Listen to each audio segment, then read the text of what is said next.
I'm asking you to give me the death sentence because that'll be more comfortable for me to live out my lifetime. On first-degree murder, the defendant is guilty of first-degree murder. Conspiracy. The defendant is guilty of conspiracy. So say we all, December 4th, 2019, by the foreperson. From killers who got the death sentence to killers who were handed multiple life sentences, here are the 12 craziest sentences of all time. Case number 1, Damon Kemp.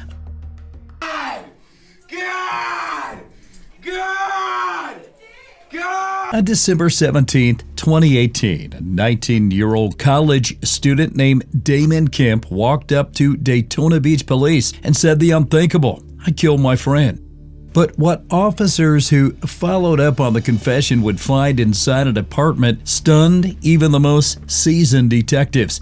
Inside a quiet college town apartment, they discovered the bodies of Trey Ingram and Jordan Patton, both just 19 years old, shot multiple times in what could only be described as an execution-style killing. But these weren't strangers, they were his close friends. One of them had even given Kemp a place to stay, yet they got murdered by someone they had trusted. Kemp was always one who relished shedding blood. He was a bright, straight-A student at Bethune-Cookman University, a rising talent who wanted to become a music engineer, loved by family, respected by peers.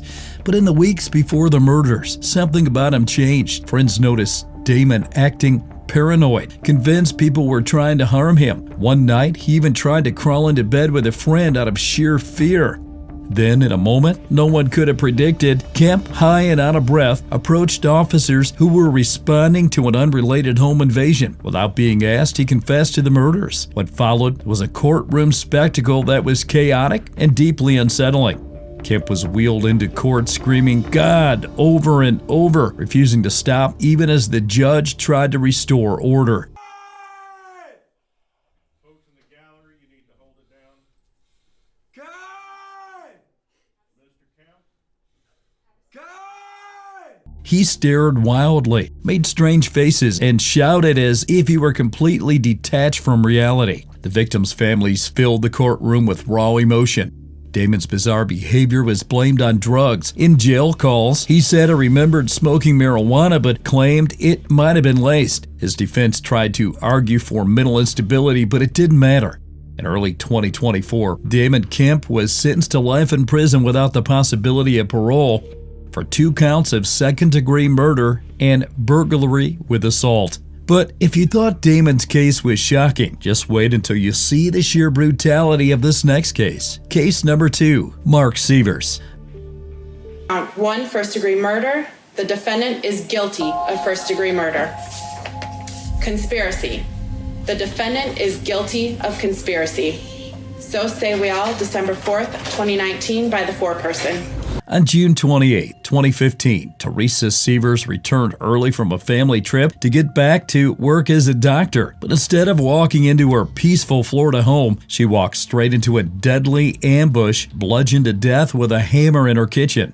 The killer, her husband, Mark Sievers, had set it all up. 911, what is your emergency? I'm at a friend's house.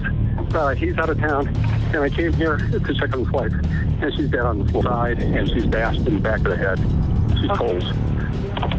Teresa was a well-loved, holistic physician and mother of 2 young daughters. Mark was her husband of over a decade.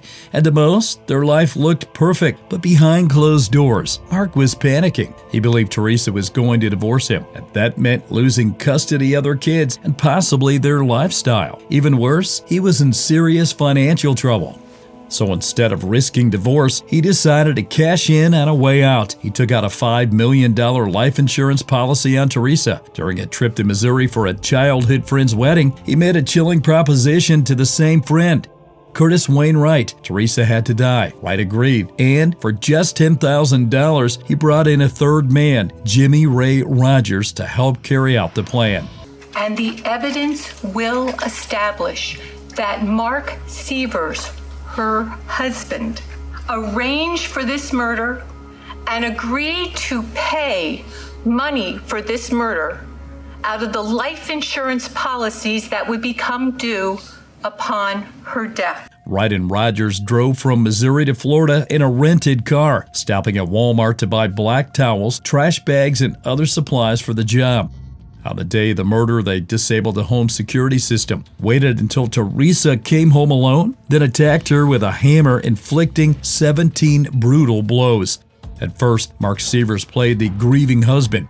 He cried at her funeral. He gave speeches about how lucky he was to have had Teresa. But behind the scenes, the lies were already starting to unravel. A tip led police to Wright and Rogers. Rogers' girlfriend told investigators that he confessed he killed Teresa for $10,000. And then came the final blow. Police found out Mark had been using burner phones to secretly communicate with Wright, planning the murder step by step. He even threw out the computer equipment right after Teresa's funeral. During the court proceedings, Mark Sievers remained calm and composed, but got emotional during victim impact statements. Lost our Teresa, the light of our lives, the star of our family. It has been hard for all of us to go on with our daily lives. The void is unimaginable. During the penalty phase, Mark Sievers' defense asked the jury to spare his life, emphasizing that his daughters had already lost their mother and shouldn't lose their father too. Mark himself also made a brief statement appealing for mercy. Our girls have tragically lost their mommy, and now they're about to lose their daddy as well. Therefore, I respectfully ask the court for life. In the end, Wright took a plea deal and testified that Mark was the one who planned it all. Rogers got life in prison. Mark Sievers was sentenced to death in December 2019. A man who ordered his wife's murder for money in custody now sits on death row. As tragic as Mark Sievers' crime was, the next case takes things to an even darker level. Case number 3, Stephen Lorenzo. I'm asking you to give me the death sentence because that'll be more comfortable for me to live out my lifetime. Stephen Lorenzo's case is one filled with horror, heartbreak, and disturbing cruelty that shook the city, and especially the LGBTQ community. In December 2003, 2 young gay men, Jason Galehouse and Michael Wachholtz, vanished on back-to-back nights after going out to a local nightclub. Both were lured to Lorenzo's home and attacked. Lorenzo, along with his accomplice Scott Schreikert, had been targeting gay men, and the original plan was to turn gay victims into slaves. But it quickly turned deadly. Jason was suffocated and dismembered, his remains thrown into dumpsters around Tampa. Michael was killed the next night, found later wrapped in a blanket in the trunk of his own car. The case grew even more chilling when a survivor named Elward Perkins came forward. He described being tied up with tape and twine and tortured for hours until he managed to escape. His testimony showed just how dangerous and cruel Lorenzo really was. Even as evidence piled up, Lorenzo denied everything for years. He represented himself in court, delayed the trial. Meanwhile, Schweikert took a plea deal and told prosecutors the full story of what they had done. We realized that the kid was going to probably call the police on all of us. So we had a powwow, and we said, this kid can't leave. He's going to identify all 4 of us. So that was why the decision was made. Finally, in December 2022, almost 20 years after the murders, Lorenzo pleaded guilty. But what happened next stunned everyone. In this lifetime, I'm the bad guy, you're the good guy. Maybe the next lifetime the role will be reversed, who knows. But I want to let you know that I wish you all well. During sentencing, he asked to be sentenced to death, saying he preferred death row over federal prison. I know I can be on death row for about 10 or 15 years, which I think is crazy. But as far as I see it, it's just euthanasia. I already have a death sentence. Everybody in this room has a death sentence. So as far as I'm concerned, you're just offering me a euthanasia that I'm looking to do willingly.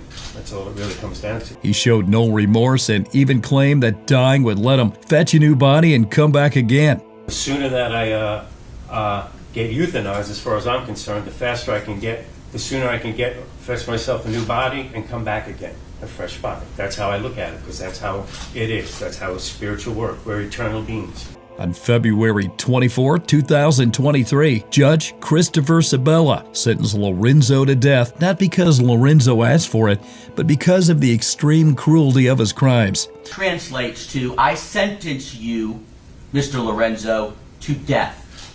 That is the punishment that you deserve for these horrific crimes. Stephen Lorenzo now sits on death row, his name forever tied to one of Florida's most disturbing crimes.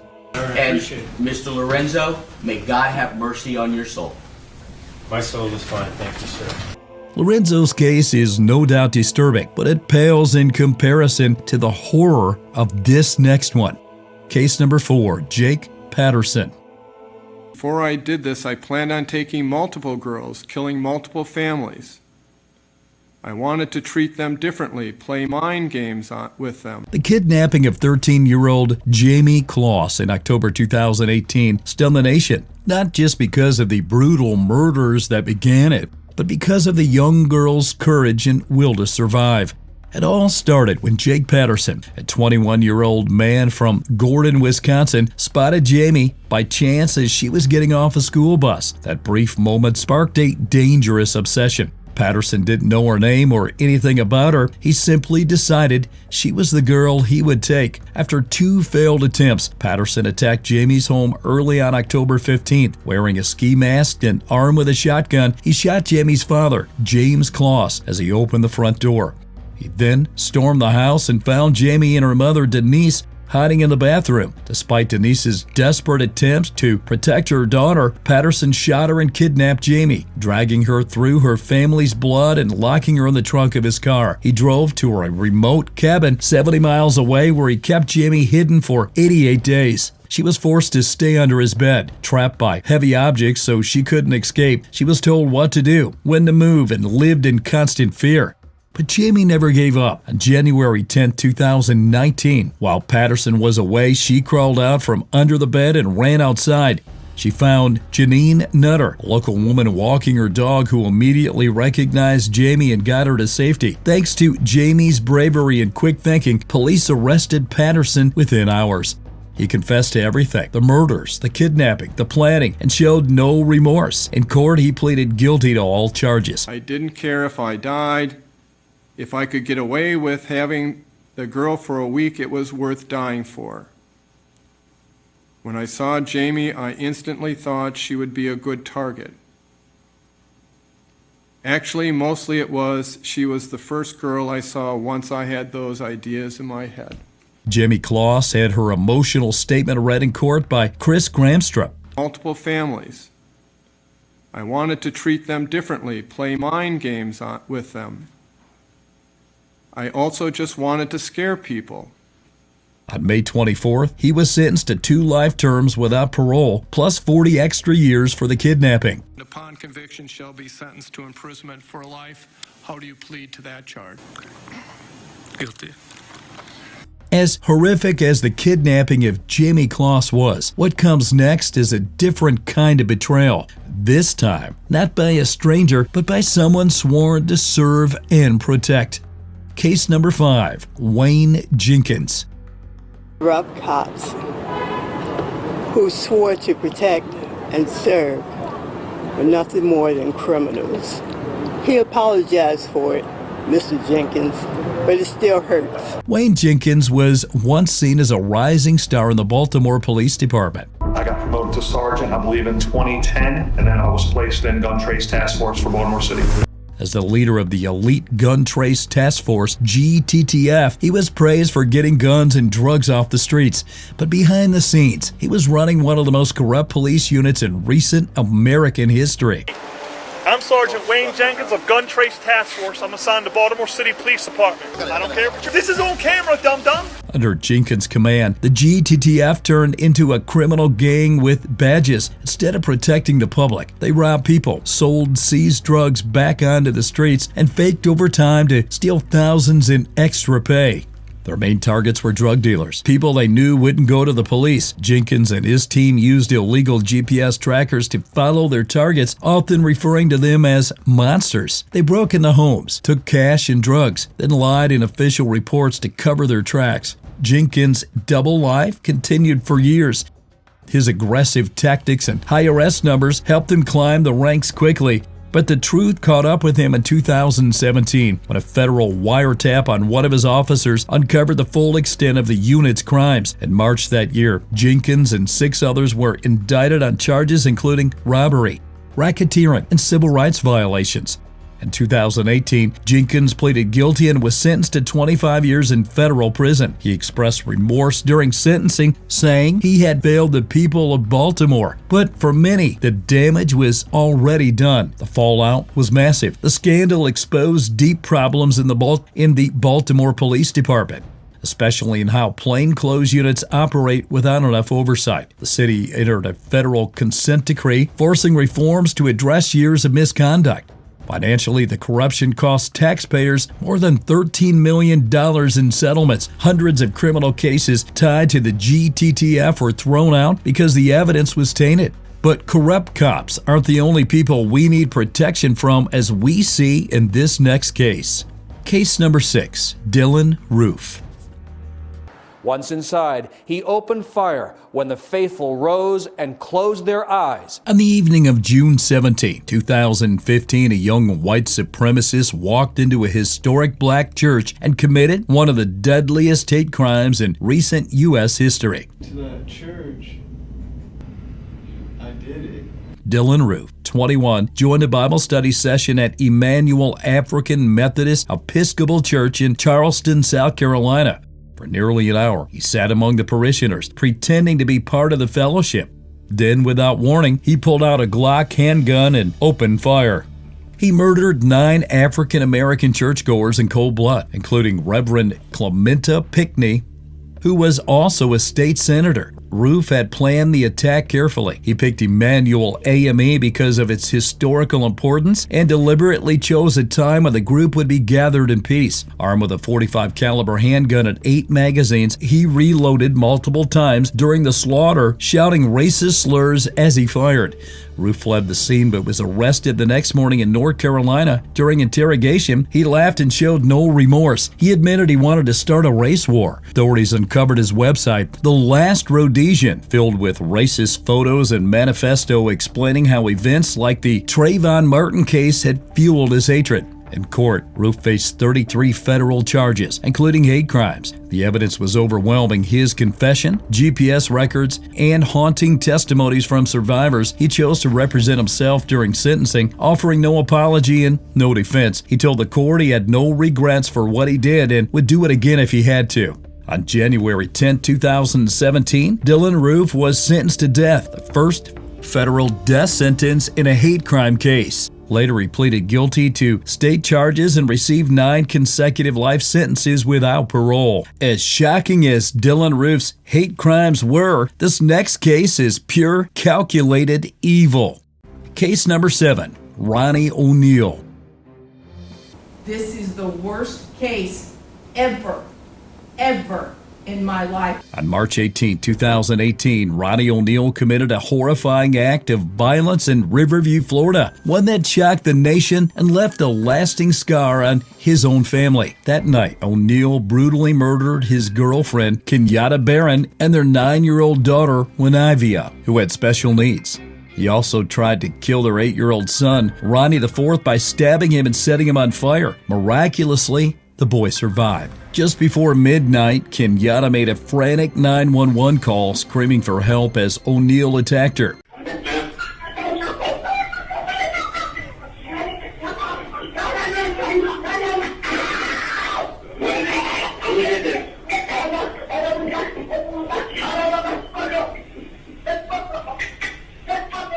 Minutes later, ONeal made his own call to dispatchers, claiming he'd been attacked by white demons and accusing Kenyatta of trying to harm him. He gave his address, bringing officers directly to the scene. Hey, I just been attacked by some white demons inside Kiki. Kiki, her name is Kiki, and she tried to kill me. When deputies arrived, they found Kenyatta's body outside. She had been shot and beaten. Inside the house, they discovered the burned and body of Ronnie ONeal, who had been killed with a hatchet. Ronnie IV had escaped the flames, bleeding and badly burned. His later testimony was haunting. He told jurors he watched his father attack his sister, describing a single tear running down her cheek as she lay helpless. Because of her disability, she could not speak or run. The trial deepened the horror. ONeal chose to represent himself, shouting at jurors and making bizarre claims. In a gut-wrenching moment, he cross-examined his own son, asking, "Did I hurt you that night?" Ronnie's son replied simply, "You stabbed me." Did I hurt you that night of this incident?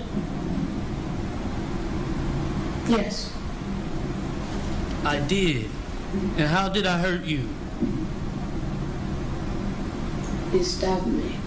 ONeal was found guilty of 2 counts of first-degree murder, attempted murder, arson, and aggravated child abuse. In July of 2021, he was sentenced to 3 life terms without parole, plus an additional 90 years. I'm going to sentence you on the attempted murder, adjudicate you guilty, sentence you to life in prison, running consecutive to counts 2 and consecutive to count 1. Ronnie ONeal's case revealed the terror that can unfold within a family, an unthinkable act carried out by someone meant to protect, but the next case takes the betrayal even further. Case number 8, Granville Richie. I've waited 2,310 days for this day to come. On May 16, 2014, a young girl's life was taken in one of the most disturbing crimes Florida has ever seen. 9-year-old Felicia Williams was murdered by Granville Richie, a man she had only just met. Felicia had been left in Richie's care by a family friend, Ebony Wiley, who had recently started a romantic relationship with him. That day, Wiley brought Felicia to Richie's apartment in Temple Terrace, Florida. She later left the child alone with Richie while she went out to buy. While Wiley was gone, Richie was left alone with Felicia. During this time, he brutally assaulted and strangled the young girl to death. The attack was particularly savage, involving battery and severe blunt force trauma to her head and body. After killing Felicia, Richie concealed her body in a suitcase and later dumped it in the water near the Courtney Campbell Causeway in Tampa Bay. The body was discovered the following day, washed up against the shoreline. Do you have any idea where this girl may be? I wish I know. Richie attempted to cover up his crime by fabricating a story with Wiley, claiming that Felicia had run away. Call the cops. Put out a train. I hope this girl don't put anybody in any problem. However, Wiley eventually admitted to police that he had left Felicia alone with Richie, leading to his arrest and indictment on charges of first-degree murder, battery of a child under 12, and aggravated child.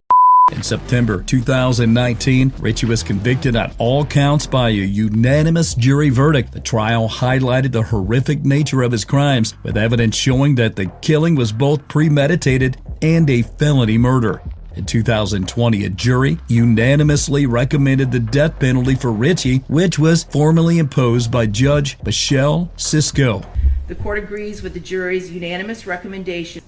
Therefore, the court finds that the sentence of death is the appropriate penalty the court should impose for the murder of 9-year-old Felicia Williams. But while Richie's case is just unbelievable, the culprit in this case couldn't believe the consequences of her actions. Case number 9, Amber Pereira.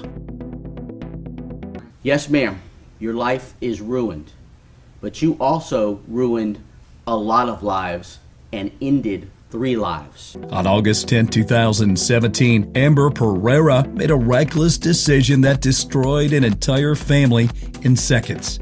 That night, the 31-year-old was speeding down Leroy Selman Expressway in Tampa, Florida, driving her Kia Optima at over 120 miles per hour. Intoxicated and under the influence of marijuana, she slammed into the back of a Hyundai, carrying Louise Filipek, age 41, his wife Rita, age 29, and their 8-year-old daughter, Georgia. The collision was devastating. The impact forced the Hyundai across the median into oncoming traffic where it struck a Jeep and an Infiniti before bursting into flames. All three members of the Felipic family were killed instantly. Pereira didn't stop to help. Instead, she tried to flee the scene. She made it nearly 2 miles before one of her tires came off and a witness finally stopped her. Authorities later found that she was heavily intoxicated. Her blood alcohol level was estimated to be as high as .226, almost 3 times the legal limit. On top of that, toxicology tests confirmed she had significant amounts of marijuana in her system. She was arrested and charged with 3 counts of DUI manslaughter, DUI causing serious bodily harm, hit and run, and tampering with evidence. Just before her trial began, Pereira pleaded guilty to all charges. She has now lost her life, and that she will spend her days in pain and in her days thinking about what she's done, and just her not being happy every day brings joy to me. In October 2019, Hillsborough Circuit Judge Christopher Sabella sentenced her to 50 years in prison. During the hearing, Judge Sabella referenced a jailhouse phone call in which Pereira had said, "My life is ruined." He responded by reminding her that she had also ruined the lives of others and taken 3 innocent lives. Yes, ma'am, your life is ruined, but you also ruined a lot of lives and ended 3 lives. But while Amber Pereira's reckless actions destroyed a family in seconds, the following case takes us into the disturbing depths of the crime that raises unsettling questions about those who are supposed to protect us. Case number 10, Hunter Elward, the Goon Squad. On January 24, 2023, 6 white law enforcement officers, 5 from Rankin County Sheriff's Office and 1 from the Richland Police Department, entered a home in Braxton, Mississippi without a warrant. Inside, 2 black men, Michael Jenkins and Eddie Parker, were subjected to hours of brutal torture. The incident began after a call from a white neighbor who reported seeing the men enter the home with a white woman. What followed was not an act of policing, but an unrestrained, sadistic assault fueled by racism. These officers, known as the Goon Squad, carried out a savage series of acts against Jenkins and Parker. They repeatedly tased both men, poured milk, cooking oil, and other substances on them, and forced them to strip naked and shower together in an attempt to erase any evidence. They taunted and mocked their victims with racial slurs. As the violence escalated, Officer Hunter Elward took it to a horrifying extreme when he shot Michael Jenkins in the mouth during what he described as a mock execution. The bullet shattered Jenkins' jaw and exited through his neck, but miraculously, he survived the horrific injury. Meanwhile, Daniel Updike, another officer, assaulted Parker with while threatening even more violence. Throughout the ordeal, the officer tied up Jenkins and Parker, threatened to kill them, and devised a plan to plant drugs on them to cover up the crime. But their twisted plan began to unravel when one of the officers, Daniel Updike, confessed to investigators. He handed over text messages from WhatsApp thread in which the officers had coordinated the entire attack. This evidence led to the arrest and indictments of all 6 officers in both state and federal courts. By August of 2023, all 6 officers had pleaded guilty to a series of charges, including obstruction of justice, conspiracy to hinder prosecution, aggravated assault, home invasion, and others. The sentences they received reflected the brutality of their crimes. Hunter Elward, who shot Jenkins in the mouth, was sentenced to 45 years in state prison, along with 20 years in federal prison. All right, Mr. Elward, as to ag assault, count 1, it would be in order of this court to serve 20 years in the custody of Mississippi Park Corrections. Specific conditions include a crime victims fund payment of $1,000, fine of $5,000, and corporate, well, we'll do court cost assessment for everything. Count 2, burglary, it would be in order of this court to serve 20 years in the custody of Mississippi Park Corrections. And count 3, conspiracy to commit hindering the prosecution in the first degree, it would be in order of this court to serve 5 years in the custody of Mississippi Park Corrections.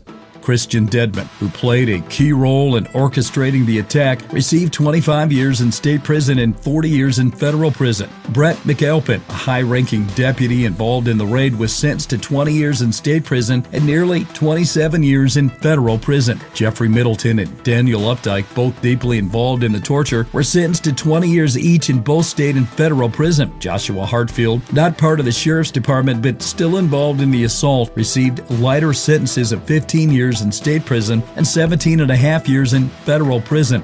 All sentences were ordered to run concurrently. Despite some officers expressing remorse during sentencing, the severity of their actions and the trauma inflicted on Jenkins and Parker couldn't be undone. Michael Jenkins still suffers from lasting injuries, including a severely damaged jaw that affects his ability to speak and eat. Psychological scars for both Jenkins and Parker are profound and permanent. In response to the brutality of the Goon Squad, the U.S. Department of Justice launched a civil rights investigation into the Rankin County Sheriff's Department in September of 2024. The investigation will focus on allegations of excessive force, unlawful searches, racial discrimination, and other abuses by officers within the department. But this isn't the last time criminals face the consequences of their actions for the abuse of a human as we see in this next case. Case number 11, Michael Webb. I told her that if she said anything, that I would do something to her parents. And if I was in jail, I would have my friends to do it. The case of Michael Webb is a chilling example of a brazen and violent kidnapping that shocked the Fort Worth, Texas community in May 2019. Webb, then 51 years old, abducted an 8-year-old Salem Sabatka in broad daylight as she was walking with her mother in the Ryan Place neighborhood. This random act of violence was captured on security footage, showing Webb forcibly pulling Salem into his car while her mother fought desperately to save her. Despite jumping into the vehicle and physically struggling with Webb, Salem's mother was ultimately shoved out of the car as Webb sped away.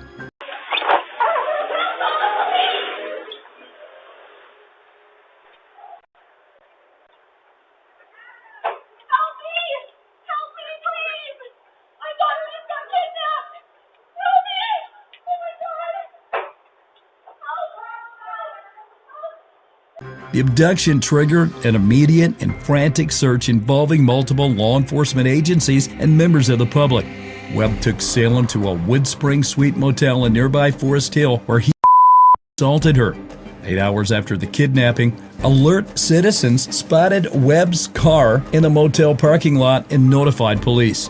Hands! Let me see your hands! Step out here! Step out! Officers quickly moved in, rescuing Salem from a laundry basket where she had been hidden and arresting Webb at the scene. During his trial, federal prosecutors presented overwhelming evidence of Webb's guilt, including testimony from assault nurse examiner and portions of Webb's FBI interview. In his interview, Webb initially fabricated a story, claiming someone had paid him $1,000 to abduct and assault the girl, but later admitted this was a lie. He also confessed to threatening Salem by telling her that if she spoke out, he would harm her parents or have others do so, even if he were jailed. I told her that if she said anything, that I would do something to her parents. And if I was in jail, I would have my friends to do it. The jury took less than 15 minutes to convict Webb on charges of kidnapping. During sentencing in November 2019, Judge Reed O'Connor handed down a life sentence, the maximum punishment allowed under federal law.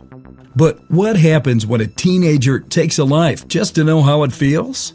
That takes us to this next case, one of the most disturbing killings ever carried out by someone so young. Case number 12, Aiden Fucci. I would submit that this case is probably the most difficult and shocking case that this county and St. Johns County has dealt with.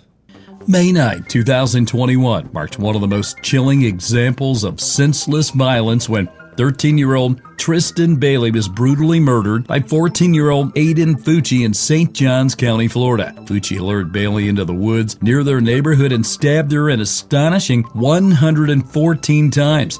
The crime shocked the community, not only for its unimaginable brutality, but also for its complete lack of motive. As Fucci later admitted that he killed Bailey simply to satisfy his curiosity about what it felt like to murder someone. 114 stab wounds, 49 defensive wounds, 35 wounds to the head and neck, 29 to the back and shoulder, and 6 fatal wounds. The horrifying events began when Bailey was reported missing. Her body was discovered later in a wooded area near Fucci's home. A medical examiner's report revealed the sheer extent of the violence, showing that Bailey had suffered 114 stab wounds 49 of which were classified as defensive injuries, indicating she fought desperately for her life. The attack was so savage that the tip of the knife used in the assault broke off and became lodged in her skull, adding to the disturbing nature of the case. Fucci's behavior after the murder was equally grotesque. While being detained in a patrol car, he posted Snapchat videos mocking Bailey's disappearance, asking if anyone had seen her, and laughing about being in custody. We're having fun in a f***ing cop car. Yep. Tristan. What's up, guys? Yep. Tristan, if you f***ing walk out the damn... When you see this in a month... Fucci was arrested shortly after Bailey's body was found, and investigators quickly pieced together the evidence linking him to the crime. Blood-stained clothing and a hunting knife believed to be the murder weapon were discovered nearby. Surveillance footage showed Fucci and Bailey walking together shortly before the killing. Though Fucci initially pleaded not guilty, he changed his plea to guilty just before jury selection began in February 2023. During his sentencing in March 2023, Judge Arlie Smith described the crime as particularly disturbing due to its lack of a clear motive. Fucci's actions driven by a desire for personal gratification rather than anger or revenge shocked the court. The defense requested a sentence of 40 years, citing Fucci's age and potential for rehabilitation, but prosecutors sought life imprisonment, arguing Fucci was beyond saving and a danger to society. In the end, Judge Smith sentenced Fucci to life in prison without the possibility of parole. Due to his age, Fucci was not eligible for the death penalty, and his sentence will be reviewed after 25 years. Mr. Fucci, having entered a plea of guilty to the crime of first-degree murder, I adjudicate you guilty of the premeditated first-degree murder of Tristan Bailey. I sentence you to life in prison. Because of your age, you are eligible for review of the sentence in 25 years. The case also implicated Fucci's mother, Crystal Smith, who was arrested for tampering with evidence after washing her son's blood-stained jeans, further complicating the tragedy. So, which of these cases shocked you the most? Let us know in the comments. If you enjoyed this video, then you definitely don't want to miss out on times when parents discover their kid was a killer. Don't forget to subscribe for more content. Thanks for watching, and we'll see you in the next one.